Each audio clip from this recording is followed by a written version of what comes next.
Bonjour à tous et bienvenue sur Crypto Signal. Aujourd'hui on va parler on va parler un petit peu de Donald Trump, on va parler également de pas mal de choses qui sont en train de se passer sur des sujets dont je ne me souviens plus mais qu'on va aborder ensemble. Et puis on va bien sûr faire comme d'habitude price action, voilà, liquidité, etc. Alors price action, bon, rien à dire en daily de plus que sur la vidéo d'hier. Sur le 4 heures on a les 29.3 qui tiennent une nouvelle fois ici sur ce dump. On peut noter une AQ, alors elle est plutôt dans une plus petite time frame que le 4 heures, mais qui peut vous aider à prendre une décision qui est potentiellement en train de tenir ici. Donc si, encore une fois, on doit aller casser la nouvelle distribution qui est celle-ci, distribution qui est comme ceci là, c'est pas grâce à cette accumulation, c'est grâce à un niveau, en l'occurrence ici ce sera le niveau des 29.3 qui une nouvelle fois pourra nous donner éventuellement ceci.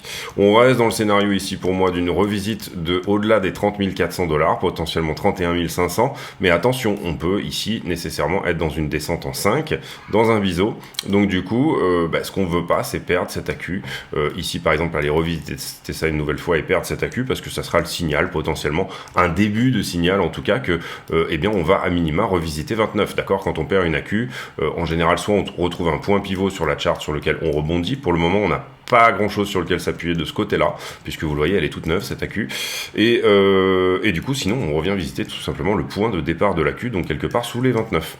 Donc scénario préférentiel entre guillemets très court terme, plutôt du long jusqu'à cette zone, scénario préférentiel à long terme, on continue la baisse, d'accord. Donc bien évidemment il faudra privilégier ici quand même le long terme sur le court terme, donc cette position en longue il faut la dérisquer rapidement, il faut rapidement bien évidemment essayer de pas jouer quelque chose d'énorme. Maintenant j'ai fait la vidéo aujourd'hui pour les affiliés, donc je fais une vidéo privée tous les jours, un peu plus longue.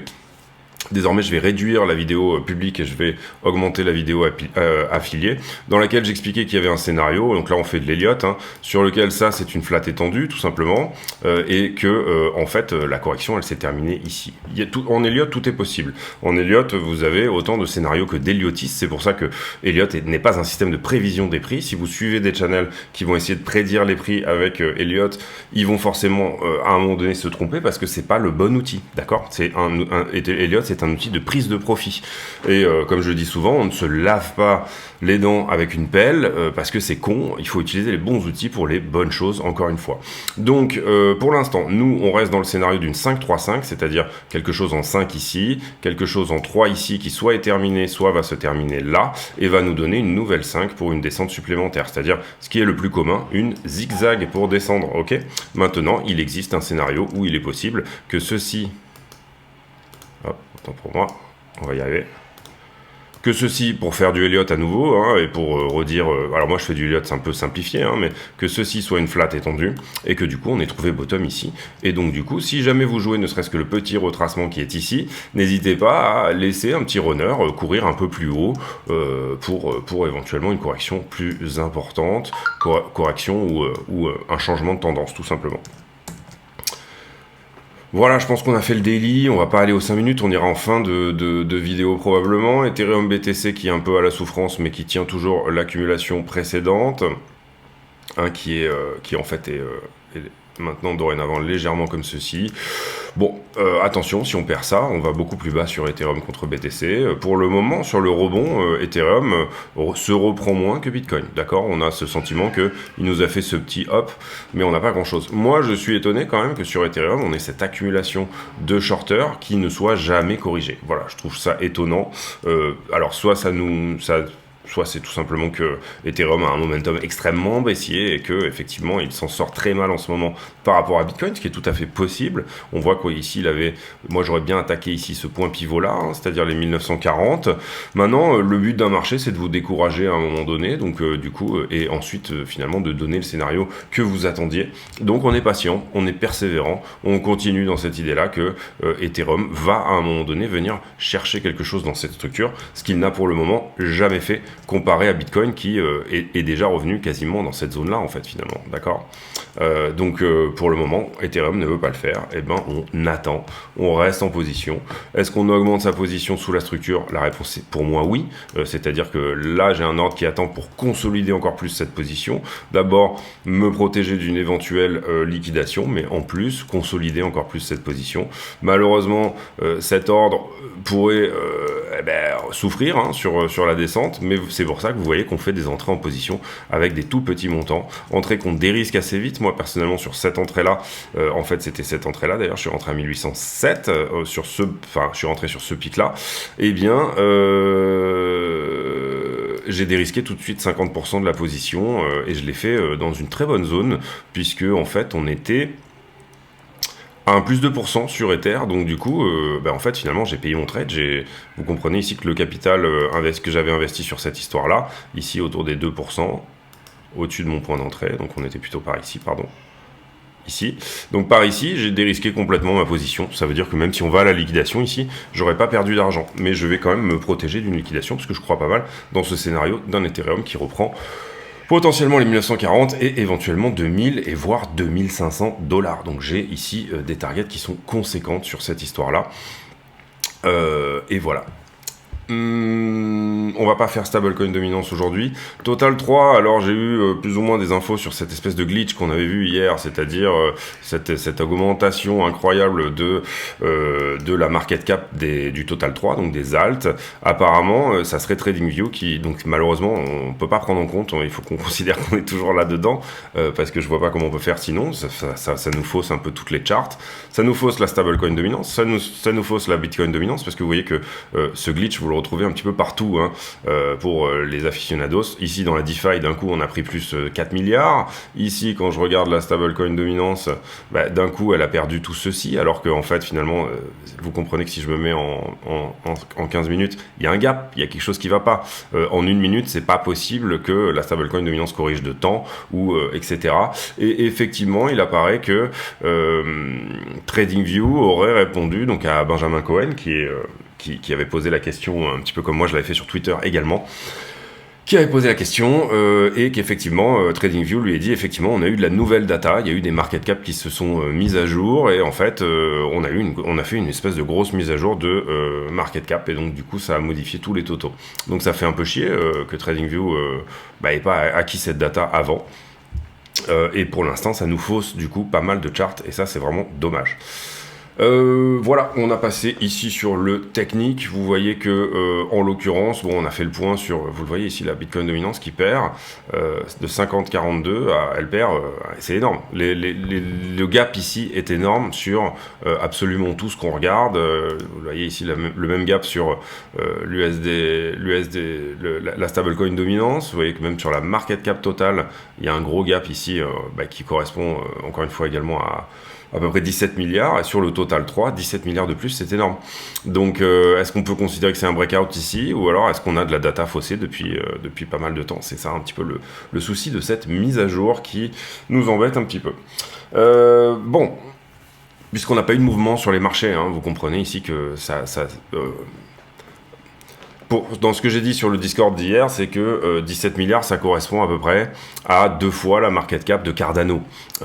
Si jamais, donc un top 10, si jamais à un moment donné, une alt avait bénéficié de 17 milliards de dollars d'un coup, elle aurait fait un top 10 instantané. C'est-à-dire que ça aurait été une toute petite alt qui, d'un coup, en une minute, serait montée dans le top 10. On l'aurait vu.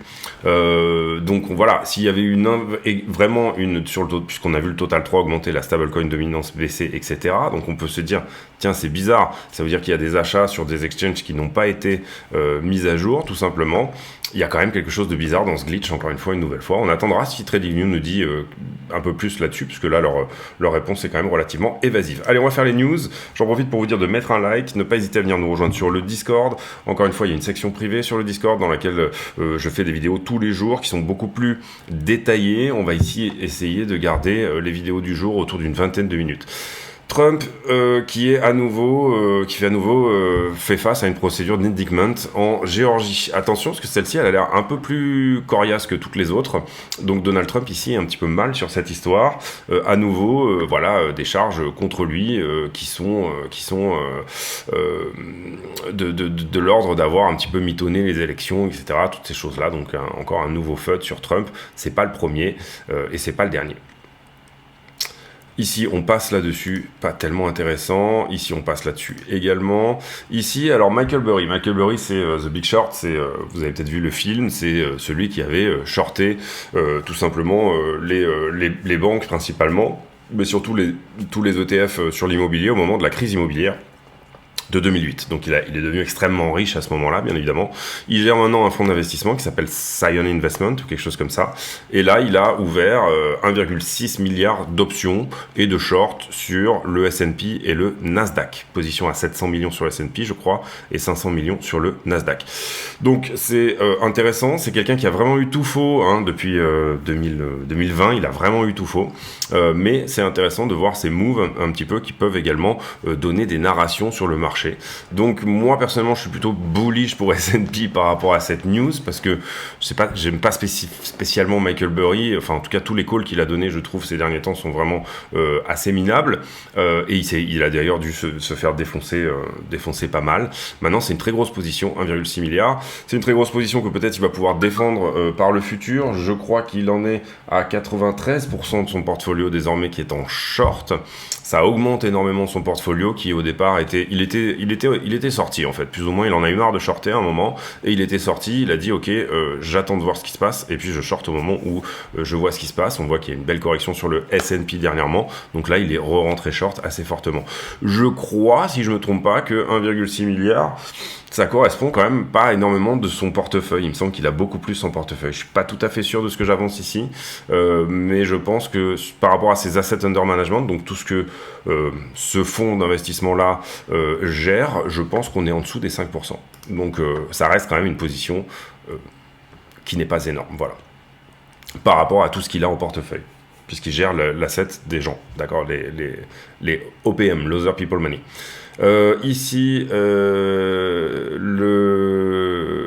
gendarme de la bourse, on va dire, à Singapour, qui finit une règle sur les stablecoins. Donc un peu ici, ça va être plus attractif, bien évidemment, pour les cryptos de s'établir à Singapour dorénavant. Ici, pas grand-chose de ce côté-là. Le lancement de Coinbase au Canada. Toujours des choses sur Trump et puis pour moi le gros de la semaine prochaine, mais il n'y aura pas grand chose, ça va être les minutes de la Fed, donc les retranscriptions écrites du dernier meeting qui vont être retranscrites. Ah oui, on a un petit peu d'infos sur la Chine, on va aller voir ça, et Warren Buffett qui fait son pari sur donc ça c'est intéressant, Buffett qui achète toujours ce dont personne ne veut. Et là, en ce moment, on a bien évidemment une crise de l'immobilier, grosse crise de l'immobilier commercial notamment, et crise de l'immobilier tout court aux États-Unis, et Buffett en achète, donc c'est intéressant, et il s'est retiré un petit peu, je crois que c'est Activision, une grosse partie de son portefeuille sur Activision, donc ça c'est intéressant. Buffett il est très très bon pour ça, c'est-à-dire il regarde ce dont personne ne veut, et puis il l'achète quand c'est pas cher, et là en l'occurrence, il sait qu'à un moment donné, il y aura une reprise au niveau de, bien évidemment, son portefeuille, puisqu'il a acheté les choses quand elles n'étaient pas chères. Donc en ce moment, crise de l'immobilier aux États-Unis, personnellement je pense pas du tout qu'on soit dans un scénario 2008, je pense même pas que ça soit le cas en Chine, mais voilà. Donc les news sur la Chine, c'est marrant. Vous avez ici vraiment dans le Wall Street Journal, c'est encore plus impressionnant. La Chine qui slash les rates, c'est-à-dire c'est même pas un cut rate, c'est carrément on a l'impression qu'ils sont vraiment au bord du alors que la Chine est en train de baisser ses taux depuis déjà un moment pour favoriser une reprise, tout simplement. Et il faut bien comprendre ici qu'on a eu des infos du côté de la Chine qui étaient moins bonnes que les estimations, mais qui sont toujours du côté d'une croissance en Chine et qui sont toujours du côté d'une Chine qui continue à construire assez fortement. Donc c'est assez marrant de voir, et ça fait écho à une vidéo que j'ai fait ça il y a quelques jours, où on essaye de vous détourner de tout simplement par des manœuvres un peu politiques également. On essaye de vous détourner d'aller investir dans ces pays-là. On essaye de vous détourner en ce moment d'aller investir dans des pays dans lesquels c'est extrêmement intéressant. La Russie, bon, c'est carrément de la répression financière. Vous ne pouvez pas investir en Russie aujourd'hui, mais également ici, vous le voyez, par rapport à la Chine, c'est plutôt quelque chose où, alors je sais pas si j'ai accès. Moi, j'ai acheté beaucoup d'actions chinoises au moment où tout le monde parlait d'Evergrande, etc. Et tout le monde disait ça va être le crash mondial, etc., etc., etc. Et ça a été un super call puisque je suis vraiment assez, je suis positif sur ces portefeuilles-là. Et on nous dit également que la Chine enlève les datas de l'emploi en Chine, l'emploi des jeunes.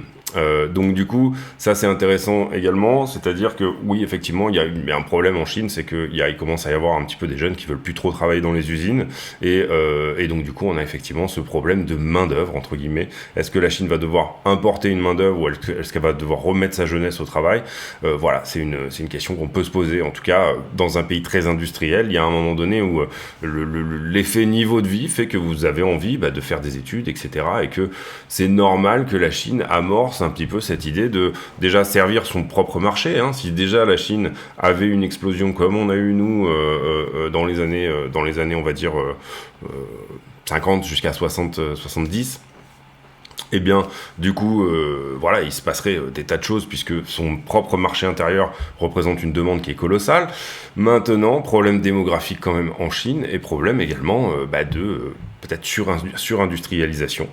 Vous le voyez ici, donc on enlève effectivement ces data et effectivement, on avait ici des calls sur la Chine qui nous disaient. Je crois que c'était une augmentation de croissance de 3,4 sur le trimestre, ou je me souviens plus. Je vais vous retrouver ça et puis comme ça on sera complet sur le sujet. Donc ici, vous le voyez, les retail sales, donc les ventes au retail, qui ont augmenté 2%, 2,5% alors qu'on avait une estimation à 4. De janvier à juillet, les investissements fixes qui ont augmenté 3,4 au lieu de 3,7. Et l'industriel, donc on va dire l'output industriel, c'est-à-dire tout ce qui sort un petit peu des usines, 3,7 au lieu de 4,3. Donc la Chine qui peine effectivement à reprendre, mais qui reprend. Vous comprenez qu'on a des chiffres qui sont positifs ici, d'accord ? Deuxième chose, et bien évidemment c'est hyper important,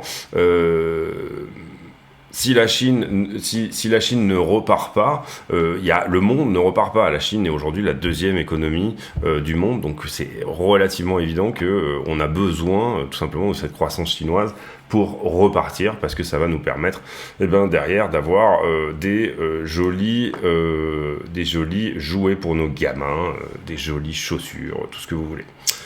Bref, 40 millions de liquidations hier, on parle là des liquidations. Je redis une nouvelle fois, mettez un like sur cette vidéo si elle vous plaît, c'est très important. 12 millions sur Ethereum, etc. Donc on est à peu près à un tiers, un petit peu moins, presque le quart. Donc ça c'est pas grand chose, on a beaucoup liquidé visiblement sur les alts, en fait très peu de price action sur Bitcoin et Ethereum. On a liquidé principalement du long, sauf sur BitMEX et Huobi où on a liquidé visiblement du short. Le carnet d'ordre, alors là je suis pas sur le bon, mais on va le reprendre ici.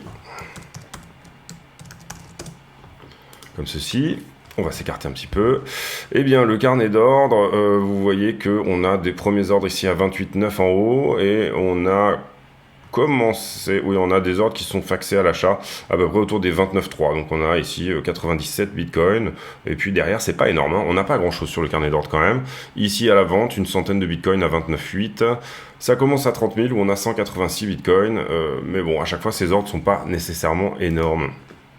Je vous ai déjà fait les niveaux, parce que je les fais désormais dans la vidéo affiliée pour la méthode.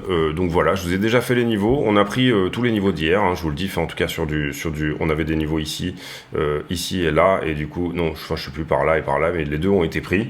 On a ici désormais un nouveau point, puisque là on a été assez fortement longué sur les 1839. Et là je suis sur Ethereum, autant pour moi, mais au moins vous aurez vu déjà les niveaux sur Ethereum.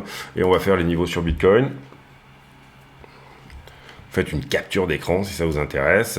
Pour moi, j'ai un gros niveau à 29,7 en short dorénavant. Parce que ici j'ai eu beaucoup d'augmentation de contrats et que ça s'est fait, alors au début sur du funding neg, je suis d'accord, mais là principalement sur du funding positif. Donc j'ai quelque chose à venir chercher en haut, 29,686. En bas, j'ai un peu moins. J'ai quelque chose, mais j'ai un peu moins. D'accord. Ici, on a corrigé beaucoup des longues qui étaient rentrées pour moi principalement avant, en fait, sur toute cette zone-là. Donc ici, ça ne correspond pas à une annulation des contrats qui se sont montés là. Pour moi, j'ai un marché qui a très légèrement basculé sur le short. Donc c'est quelque chose qu'on va peut-être pouvoir confirmer avec les poches de liquidité. Quand je regarde ici les poches de liquidité, eh bien, vous voyez que le long ici a été assez fortement pris. Hein, c'est ce qu'on avait vu. Et hier, d'ailleurs, sur le Discord, j'ai dit on peut très bien repartir à 29,3. Maintenant, est-ce que ça tient, est-ce que ça ne tient pas? Pour moi, il faut regarder cette accumulation là ici qui va peut-être, encore une fois, nous donner cette idée-là. Est-ce que le marché a été fortement reshorté derrière? La réponse est oui. Vous le voyez ici que on a assez peu de longues en supplémentaire qui sont rentrées sur ce mouvement. Par contre, sur cette descente, on a été assez fortement shorté. Ça vient dans le sens de ce que je vous expliquais. Un delta qui, pour le moment, est en faveur des shorters, c'est-à-dire plutôt en faveur d'une action de prix qui pourrait être haussière. Et derrière, quand je regarde les autres liquidités de l'autre côté, eh bien, c'est un petit peu la même chose sur notre ami Ethereum. On liquide du long, on intègre du nouveau short. Pour moi, ce point-là va être revisité, 1855. On avait ici intégré du nouveau short, vous voyez qu'on en a liquidé une partie. C'est possible également qu'on contracte dans un triangle, c'est-à-dire que là, on ne vienne qu'au 1851, même chose sur Bitcoin, qu'on continue à contracter au sein d'un triangle. On va voir la 12 heures, bim. Allez, la 12 heures, qu'est-ce qui se passe? Sentiment plutôt shorter, oui mais non. Là, on voit que sur les 12 dernières heures, c'est plus ou moins mitigé, cette histoire. 7 jours, on a toujours la vague qui est plus importante ici, mais comme je vous le dis, l'intérêt de construire une position peut-être vers le haut, et que désormais on commence à se toucher vers un équilibrium, étant donné en plus qu'on a croqué une partie de cette boîte de liquidité baissière ici. Dommage qu'on n'ait pas pris 28 950, où on avait un gros cluster ici, mais sincèrement c'est plutôt propre pour une hausse ou une baisse, mais encore une fois, je suis plutôt dans l'esprit d'une hausse avant d'aller baisser. Pour mon idée, on reste plus longtemps en longue. Regardez la charte du Bitcoin. Alors, on a aussi les shorts de couverture de portefeuille. C'est un détail dans lequel on pourra rentrer à un moment. Et sur Ether, j'ai l'impression qu'on est un peu plus shorté que longué. On va pas ici développer cette idée de est-ce qu'on reste plus longtemps en longue ou plus longtemps en short, etc. Je pense que on reste plus longtemps en longue de mon côté. Parce qu'on a un marché qui est up, on veut trouver un bottom absolument, on veut s'asseoir sur une position avant éventuellement d'un up, et voilà, pour moi, en tout cas, du côté des retail, on ne pourra pas faire un up avant d'avoir pris 28 400 $ à ce stade, et peut-être en dessous, donc encore une fois, je reste dans l'idée que on ira sous cette structure. 7 jours sur Ether, c'est un petit peu la même chose. Vous voyez que malheureusement sur Ether, on était plus enclin à se dire que c'était intéressant de longuer parce qu'on avait, là du coup on a construit du long en dessous. C'est un peu l'inverse de Bitcoin où on avait d'abord du long en dessous et que derrière on a construit la box de short qui était au-dessus. Vous voyez qu'on est au milieu de rien. Enfin, je veux dire en termes de liquidation, ça peut aller en haut comme ça peut aller en bas cette histoire. J'aurais tendance à dire que ça ira en haut avant d'aller en bas maintenant. C'est mon avis, c'est ma manière de voir les choses et mes positions sont tout à fait dérisquées, donc je dors très bien la nuit. On termine sur les petites timeframes pour une conclusion de cette vidéo. Et en l'occurrence, ici, la conclusion pour moi, c'est cette AQ. Si cette AQ-là, elle semble vouloir tenir, alors là, tant mieux. Ça veut dire qu'on a peut-être quelque chose. Je vous l'ai redit encore une fois, possibilité d'un triangle. C'est-à-dire que la distribution qui est celle-ci, qu'on fasse vraiment quelque chose qui ne veut pas choisir. Et le niveau qui peut nous repousser en haut, on en a un ici. Hein, vous le voyez sur la timeframe, entre guillemets, 1 heure, c'est à peu près ce niveau-là. On peut, en général, tout a été vendu au-dessus, d'accord? Ça, c'est plus ou moins des mèches quand même, hein, c'est des choses qui se font rapidement. Donc, on a une baston en ce moment entre deux niveaux avec des très fortes déviations d'un côté comme de l'autre. Donc, on a du monde qui construit une très grosse position ici et on a du monde qui construit une très grosse position ici, en la défendant systématiquement, c'est-à-dire en faisant des rachats systématiques. On a une jolie baston au 29.3, ça a été le titre de la vidéo de la semaine dernière. Personnel de la semaine dernière, enfin je sais plus, il y a 4-5 jours, j'ai déjà dit il va y avoir une belle baston au 29.3, non pas que j'ai raison tout le temps, mais pas quand j'ai raison, j'aime bien quand même le souligner. Également, vous vous rappelez que j'avais dit, quand on a fait ce up-là, celui-ci, j'avais dit tiens, ça pourrait être intéressant de faire un gros range d'indécision entre 29.3 et 30 000, donc ça irait peut-être dans mon scénario de faire quelque chose comme ça pendant désormais encore longtemps. Donc malheureusement, on va peut-être devoir attendre la fin du mois d'août pour avoir une vraie résolution de cette histoire. On verra si c'est le cas. Écoutez, là on est là depuis le 9 août dorénavant. La fin du mois d'août ou plusieurs semaines en tout cas. On va voir comment ça pousse, etc. Mais je suis peut-être pas dans l'idée qu'on va reprendre tout de suite de la vol comme on voudrait. Voilà. Un des scénarios, pour revenir à l'idée d'une trend, Un des scénarios, bah, c'est qu'on revienne toucher la trend historique. Trend, quand j'appelle trend historique, hein, ça, c'est un bien grand mot, mais en gros, c'est cette trend-là, qui est la trend daily du mouvement. Là, on a aligné les plus bas précédents, qu'on revienne la toucher par le côté. D'accord? Et que là, on en casse. Peut-être déviation en dessous, bah pour prendre ça, parce que pour moi, il faut prendre ça, il faut passer sous la structure pour mieux augmenter, hein, c'est plus ou moins ce qu'on fait à chaque fois, donc c'est ce qu'on joue à chaque fois, en tout cas les grosses positions, moi je les rentre sous la structure, hein, ici, là, tac, on passe sous la structure, ensuite on dégage, ici on passe sous la structure, là c'est plutôt violent, et on dégage, et la seule fois où on ne le fait pas, c'est effectivement ici, où on ne vient pas sous la structure pour dégager, mais on était passé ici, je vais y arriver. On était passé ici sous la structure pour dégager, ok?